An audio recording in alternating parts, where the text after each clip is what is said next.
The reality is that dieting just doesn't work, and putting yourself on a really restrictive diet and telling yourself you can never enjoy the things that you dearly love, it's just not a long-term solution.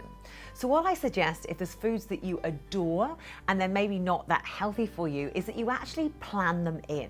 And that's exactly what I do. I plan in my treats. So say you're a bit of a chocolate person, or maybe you just love a good glass of wine, or it might be that chips are your thing, or ice cream. Rather than just pretending and telling yourself, right, that's it, I'm not going to have any of that, and then when you do end up having it at someone else's house, you just can't stop yourself because you're like, oh my goodness, I've had a little bit, I might as well just keep going. You are much better to include those foods in a controlled amount and plan when you're going to have them.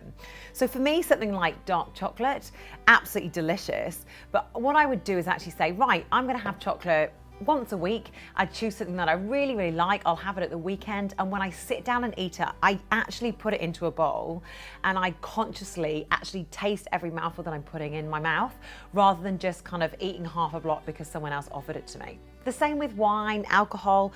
So maybe it's not going to work for you to have no alcohol, but if you do, maybe say, right, I'm going to have 3 glasses of wine a week, and I'm going to have those at the weekend, and actually really enjoy them, rather than saying I'm going to have none and then actually after 3 or 4 weeks falling off the wagon, as people say, and then just going crazy. So it actually helps you kind of binge less if you actually plan in those treats. And it's something that a lot of nutritionists I know do. Nutritionists don't just live on lettuce leaves. We actually enjoy these foods, but we mindfully eat them, and we can actually control ourselves because we are eating with awareness. So I hope that's helpful, and I look forward to seeing you next time.